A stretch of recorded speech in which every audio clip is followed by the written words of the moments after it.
Good morning. I'm Lynette Adams. This is Rochester in Focus. News 10 NBC is the proud media sponsor of the Greater Rochester Habitat for Humanity's annual gala, Friday, April 4th. Coming up, we'll have a preview of the event and let you know how you can get involved. There are still limited tickets available. March is National Nutrition Month, and if you're like me, you constantly see and hear differing opinions on healthy eating. Who and what can you believe? The lead dietitian for the Bariatric Center at Highland Hospital breaks through the noise and simplifies it for us. Here's something you may find hard to believe. The Enterprise Center at Pathstone is looking to give out hard cold cash. It's a new program for consumers and small business owners who may need a small amount of money to accomplish something that's big to you, but banks won't even give you the time of day. You won't believe how simple it is to get the help you need. And finally, we talk with a retired landscape artist who's taken on the task of filling Mount Hope Cemetery with daffodils. He wants to invite you to a celebration later in April, but before that, he needs your help with this labor of love.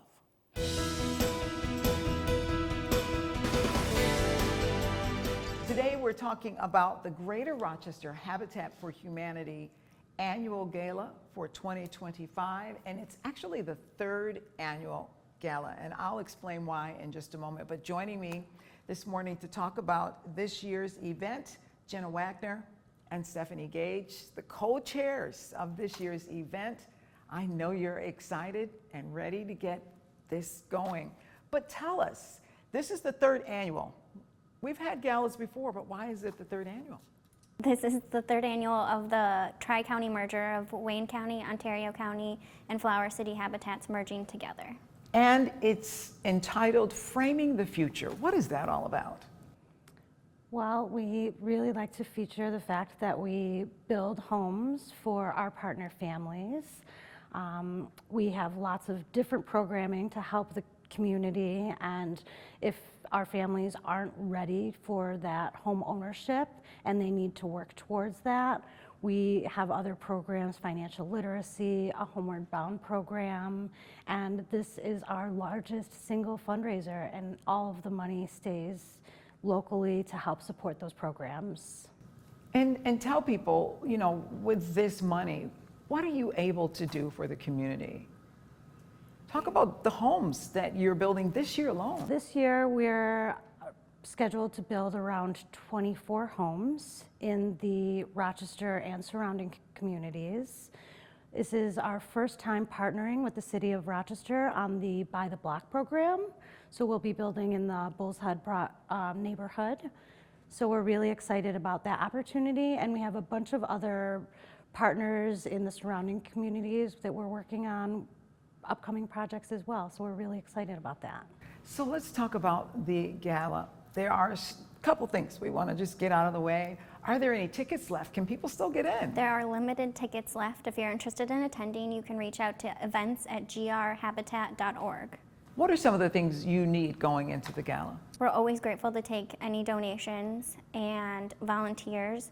If you would like to support our Webster Habitat for Humanity Restore, that would be tremendous. Sponsoring a build day is huge for us. Let's talk a little bit about what Habitat is doing these days. You are moving and grooving, really.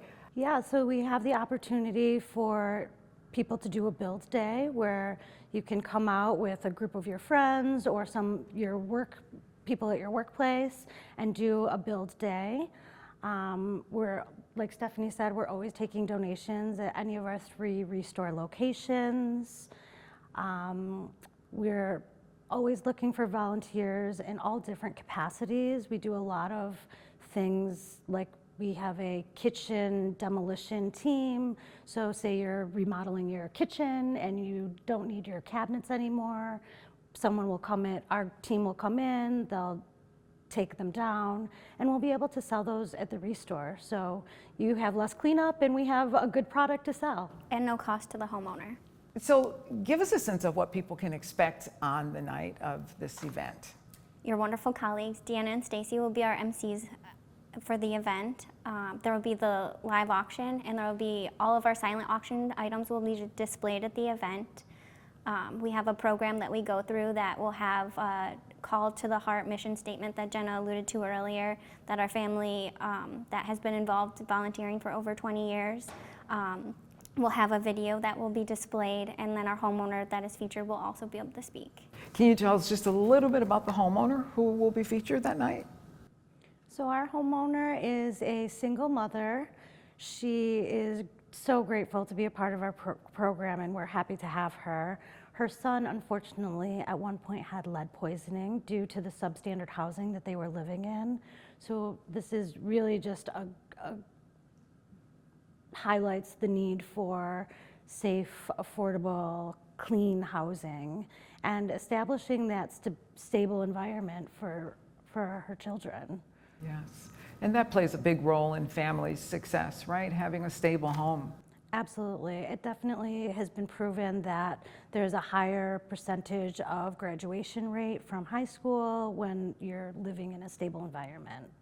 Well, thank you very much for being here and just talking about this program, letting people know that there are still needs for volunteers and that this program is alive and well and helping families. Thank Absolutely. you. Thank you for having us. My pleasure, and we'll be right back.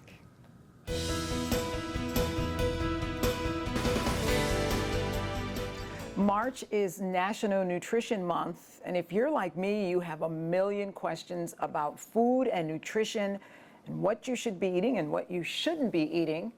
To help us with that is Molly Ranney, who is the lead dietitian for the Bariatric Center at Highland Hospital. Thank you for taking this time to talk with us about food and nutrition. I know the theme this month is about connectivity. What's that all about? When we think about something that is common amongst all of us, we all have to eat. And the idea that food is connection, it holds us together. Social events usually involve food, and time spent with family. Like, it's a piece that I think we have lost to some degree with the busyness of life. And thinking about, right, the quality of the food that we're eating and how that brings a sense of connection to all of us. Are you finding that people are not sitting down to a healthy meal anymore? Yeah, and I think, again, life is busy. We, are working, we have maybe children in sports, and it's difficult to find a common time to get together, and oftentimes we'll grab and go convenient foods. Unfortunately, many of those convenient foods aren't healthy for us. And so I think it's a matter of thinking about what can we do to put the quality back in, but also the quality of time with each other. I noticed that you have some foods here. Is this pretty much what you're talking about? These are foods that are healthy for you and aren't going to take a whole lot of time to prepare. Yeah, I think many of them are. When I talk to people, I try again to make it simple. So thinking of foods from nature, foods we recognize, those are your less processed foods, and we want to add more of those in. So, pre-packaged vegetables, right? That's easy. Maybe you put it together with some hummus or a cheese stick. Frozen vegetables, frozen fruit can be added into things and don't take a lot of prep time. And maybe occasionally throughout the week you plan a meal that you create together that also can be used for leftovers on other days. And so there's a way to funnel in health but still make it fit within our lifestyle. We were talking earlier, and I said if you go on YouTube and you're watching a video, you will be bombarded with so many fitness and nutrition videos, telling you this is what you need to do for optimal health. How do you begin to develop a great diet, good nutrition? Yeah. Well, I consider them like non-negotiables. When we look at nutrition, food is information for every cell in your body. It's going to inform it or inflame it. And so if you go back to the idea of, can I recognize the food in its original form, most likely then it's going to inform your cells. It's going to give your cells energy. And that could fit any type of diet style that you might have, whether you prefer more of a plant-based, vegan, vegetarian, Maybe you want to incorporate some lean proteins from animal proteins, right? It fits all of that if they're coming from whole foods.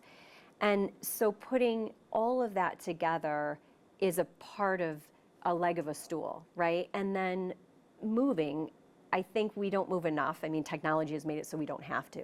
So then we have to problem solve, when am I going to funnel in more movement? Do I take small little breaks throughout the day? Do I get up and move? I know when I'm doing, video visits with patients, I try to get up and move in between and stretch. It could be something as simple as that to start. We aren't sure, I think, a lot how much of something we should be eating. Yeah. How do you know? Yeah, and again, I think there's so much confusion. From my discipline, being a registered dietitian for 29 years, I would say there are people in the community that you can reach out to individually help you put together what a healthy meal plan and lifestyle looks like. We here at the Bariatric Center, it's what we do with patients. We help them navigate how to build a healthy lifestyle and what does that look like. And again, there are many ways to health. There are surgical ways, there are medication ways, and I think working with your doctor and the community can help people figure out what the best choice is. Great advice. Great advice. And we'll be right back.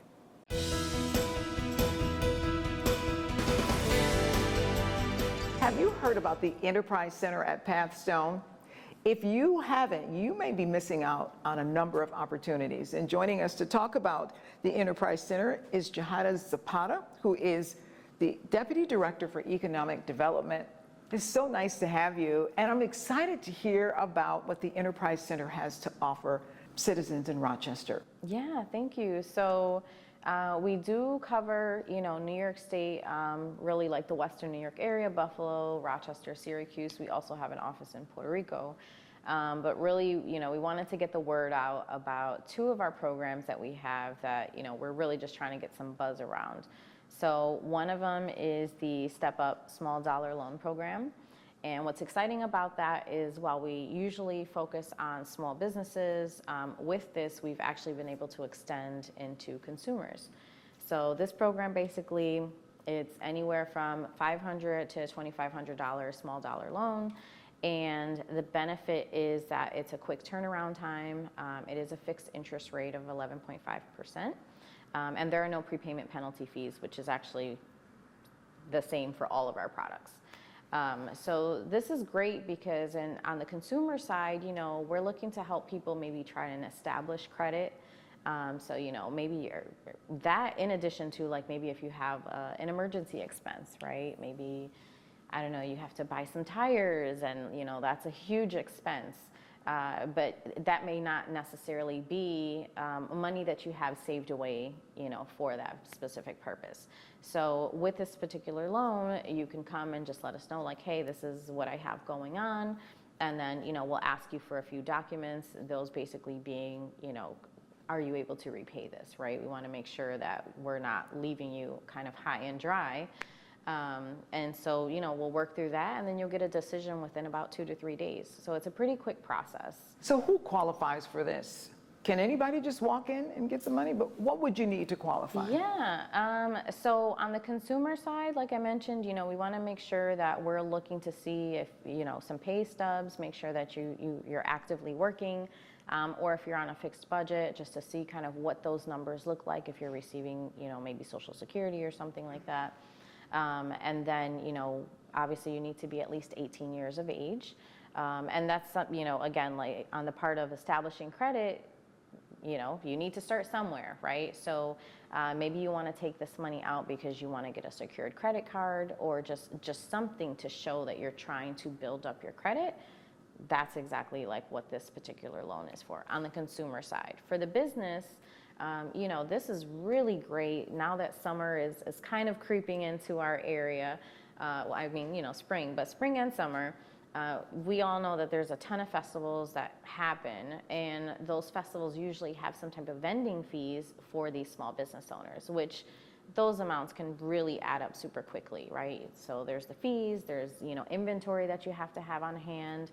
And again, like maybe your business is just starting out, so you don't necessarily have like a stash away. So again, just come to us, let us know, like, this is what I want to use the money for. It's a super quick application. It's just a one-page application, as well as like a questionnaire where we'll see like, okay, what's your business? What kind of products and services, do you offer? Things like that. And then still same quick 2 to 3 day turnaround time for a decision on that.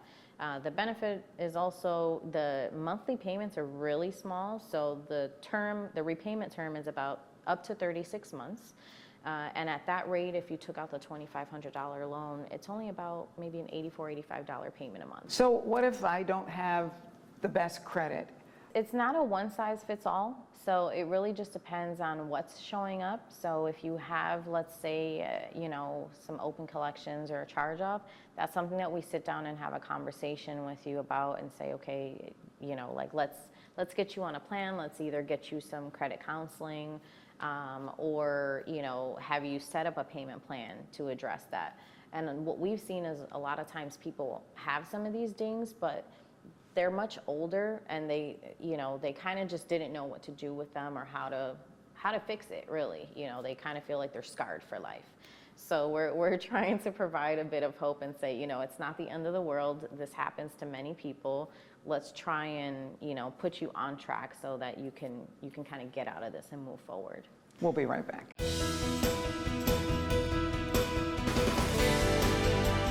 If you've walked through Mount Hope Cemetery and you didn't like what you saw, well, you may join an effort to change it. That's what Bill Whitney did 6 years ago when he wanted to plant daffodils along the area where he will be buried. And he's here to talk about the Daffodil Project. Thank you for joining us. Oh, I'm so happy to be here. I'm excited. So explain to people who don't know, what is the Daffodil Project? The Daffodil Project is basically we're planting daffodils to bring folks into the cemetery to have them come and experience it and maybe participate in planting them, participate in working in the gardens that we're developing. It even leads into some educational facilities that we're working with, and it's just a total learning project. I've seen the areas where you have planted the daffodils, and it's just beautiful. This is somewhat of a labor of love for you, right? Oh yeah, yeah. It's I've had a pretty much full-time landscape business going. I'm 75, so right up until this fall, and this project was after hours and weekends. And all of this has been done by hundreds and hundreds and hundreds of volunteers. It's just unbelievable. You've had some help. You started planting daffodils, but people started joining you, people started donating daffodils. Take me through that. Yeah, the city gave me 5,000 daffodils. All of a sudden, different, like Garden Factory gave me 10,000 daffodils once. Northern Nurseries started giving us daffodils. I've planted 48,000 total daffodil bulbs that have been donated in the last 4 years.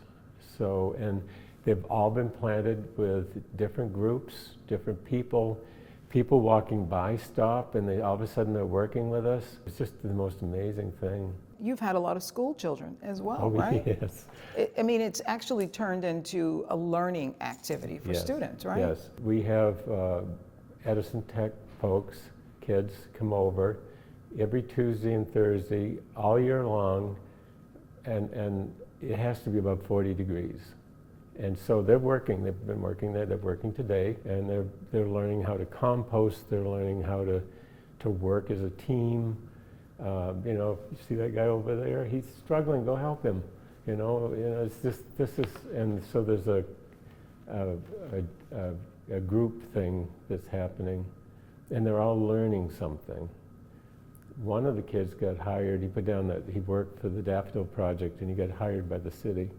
So all of a sudden now we've got 19 kids in the program. So, and we have a summer program too. It goes year round. So Just incredible. yeah, it is. And on the 27th, There's a big celebration. Talk about that. Yes, it's the Benevolent Society. They actually own the big fallen fire monument. They're going to be bagpipes. We're going to be walking, parading all the way down to the fallen firefighters monument, and then there'll be celebrations there. We're hoping the bagpipes will be there. We're hoping that they're going to have some fire equipment there, things that kids are going to like. And so they're developing that. They've got photos that they're bringing of the monument and flags that were flown at different times over the whole history of the monument. It's going to be, hopefully it's just going to be a lot of fun. And you're inviting the entire public. Anybody who wants to come can join in the fun on that day, on April 27th. I know the veterans, retired veterans are being firefighters are being all invited, and and they're working on other things too. So Bill, quickly tell people who might want to come, who might want to do what you're doing, get involved. You have a website. How can they reach you? We have brochures out, and they're at the kettle. You can come and pick them up. Or you can go online, and it's info@daffodilprojectrock.org is our website. And if you pick up one of these, the telephone number for the group is mine. So I surprise everybody about, this is Bill, the Daffodil Man's here, yeah. And put April 27th on your calendar. We'll be right back.